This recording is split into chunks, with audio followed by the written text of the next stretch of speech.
Hello YouTube. Today I wanted to make a update video on my new worm composting. I have just gotten my worm package right here, and I've created a setup for the worm bin that I've made it from a trough. It's a plastic trough. I think it's about $50 or $40. I got that from Tractor Supply. This is something I already had, but I was not using it. You can use plastic bins, but this is really high quality. It's really thick, and nothing is going to happen to this for many years, versus the plastic totes that you buy from Walmart. They're $10-15, but they crack in sun and they don't last very long. Another good option would be a barrel, a food grade barrel. I am using the trough because it has more wider space compared to this barrel.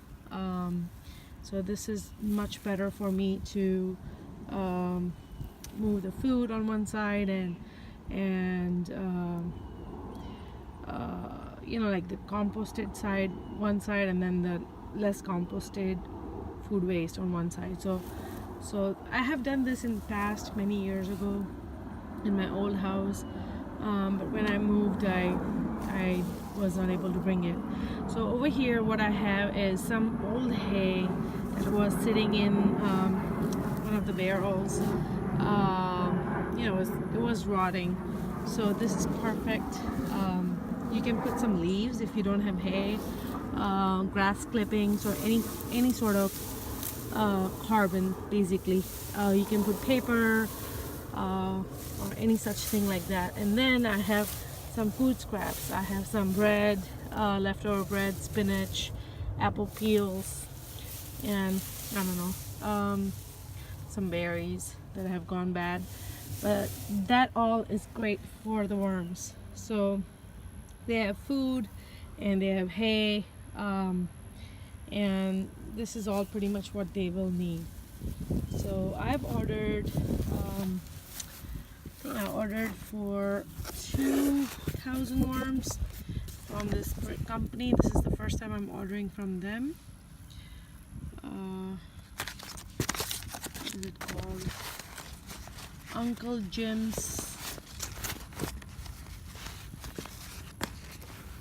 Jim's Worm Farm. And I ordered two kinds. I ordered the super red European night crawlers. These are the worms that actually live on the very bottom of the bin. I've never had these before, but they were running a special, and for I think $10 extra, I was getting these worms. So I was like, why not? Let me go ahead and get these also. So let's see how they look. I'm gonna put them here so I can see how many worms are there. Okay. So far I don't. Oh, they're there. These are the big fat ones.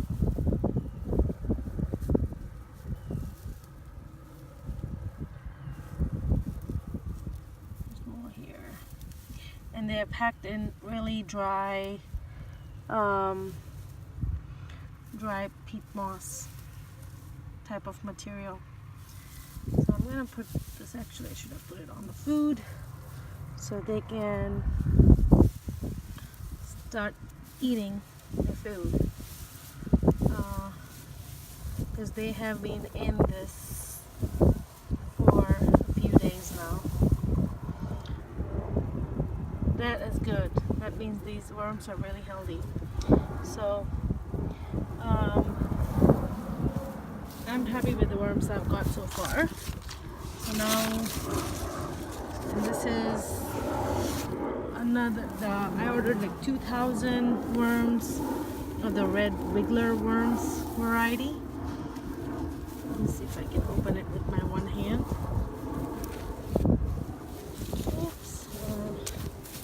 Use this paper and instructions. gonna get composted too. So the red wigglers are really, really, really good. I highly recommend them.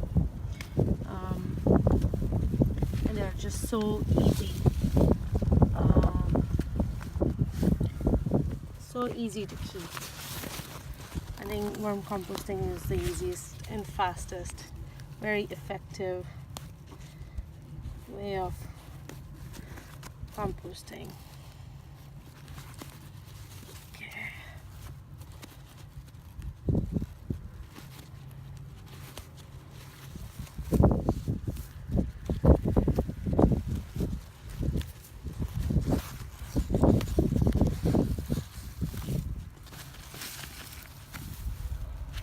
Alright, so here is my red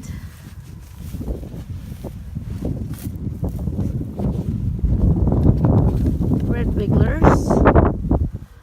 These are, wow, there's quite a few. So very impressive. These are the red wigglers. These are much skinnier compared to the other ones. As you can see, very nice and healthy looking worms. There's quite a few. So, well, I really like this brand, Uncle Jim's Worm Farm, and they came from actually Florida. They were shipped. I ordered them on Sunday, and today is Wednesday. They arrived pretty fast. So I have one more bag that I'm gonna empty in here, but so that's pretty much it. You know, I don't have to do anything else. Let me add this on top. So in the beginning, sometimes if the hay is too dry, you can also add a little water just to make sure, you know, there's enough moisture. And I am going to cover this with nothing fancy. I have this actually AC drain pan that came out because we replaced our AC, and I'm going to use that. Probably I'm going to add a brick or two on top of it so it doesn't blow away. And then it has a spout, so I'm hoping I can collect some rainwater and use that in my garden. So yeah, that's my setup for the worms. And here I have set up a compost bin that only has hay that I got rid of because now I'm using the weed cloth instead of hay in my garden. So all the hay came out of the berry area, and that is going to go in here. So this is also a very nice compost bin that I got from my city, and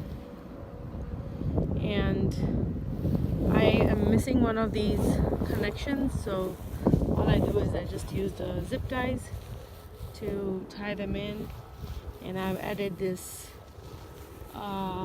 aeration things in the middle, and this is where I actually water it. So this gets watered maybe like every other day right now. The more you water, the more you turn, the faster it's going to compost, and this should settle down quite a bit. It was actually a lot on the top. It was like a mound, and it's already settled down quite a bit, but it should become like 1/3 of what it is right now once it's composted. And I am going to move some of this compost into my worm bin over there, or maybe move some worms if I have too many worms over there in here. So yeah, that's just how I want to get my own soil, so I don't have to spend a lot of money in buying nice compost, nice rich compost. I can have that over here with just some grass or grass clippings or hay, and any scraps that we eat. And I can also add my horse manure to this. You can add chicken manure. All the manure, if it's dry, it's going to be half carbon, half nitrogen. Anything that's wet, like this food scraps that I was showing you, is nitrogen. So you want to make sure that you have carbon and nitrogen both. You just don't want all nitrogen, meaning only rotten foods. You want to make sure you have carbon, some dry material also in there. There should be a good balance between the nitrogen and the carbon in your worm compost bins. Otherwise that does affect the worms. So yeah, I mean, just every time you every month, I would say, just add a bag of leaves, or half a bale of hay in there or something like that, and turn it every week or so, so that way they get new air and everything.